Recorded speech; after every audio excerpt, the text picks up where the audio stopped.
Hazánkban egykor honos volt ez a kedves régi szarvasmarhafajta. Egy-egy száma mostanra jelentősen megcsappant, mivel nem illik a modern, nagyüzemi állattartási rendszerekbe.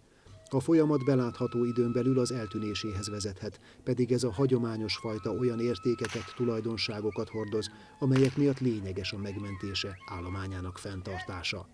Jellemzői miatt egyaránt fontos lehet az egészséges táplálkozás, a háztáji gazdálkodás és vidéki megélhetés, valamint a természetvédelmi célú legeltetés szempontjából. A Kárpát-medencében ma élő honos szarvasmarhafajták közül a legkisebb termetű. A külterjes tartást jól tűri, kiváló alkalmazkodó képességű, szerény igényű.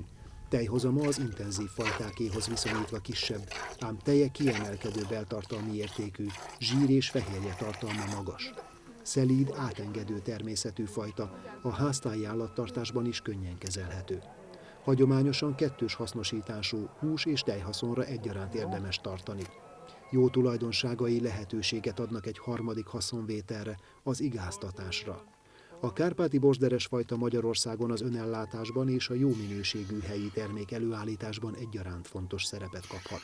Ezeket a tulajdonságokat szeretnénk megtartani a hazai tenyésztési tevékenység során.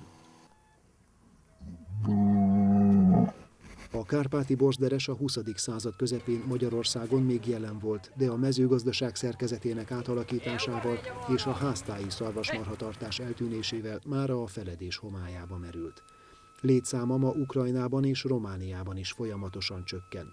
Ha a Debreceni Egyetem és a Poján Egyesület tudatos génmegőrző munkája nem indul el a védelmében, akkor rövid időn belül eltűnt volna ez a számos jó tulajdonsággal rendelkező fajta.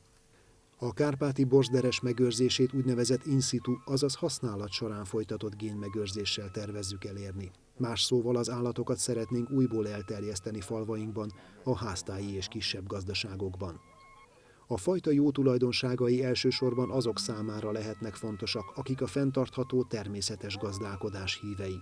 A kárpáti bosderes a háztáji szarvasmarhatartás egyik ideális fajtája lehet, a háztáji állattartás pedig új életet lehelhet a magyar faluba.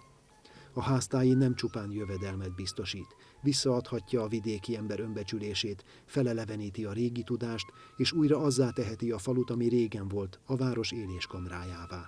A városi ember így a vidéki embert támogatja, miközben jó minőségű, ismert eredetű termékeket fogyaszt, valódi élelmiszert.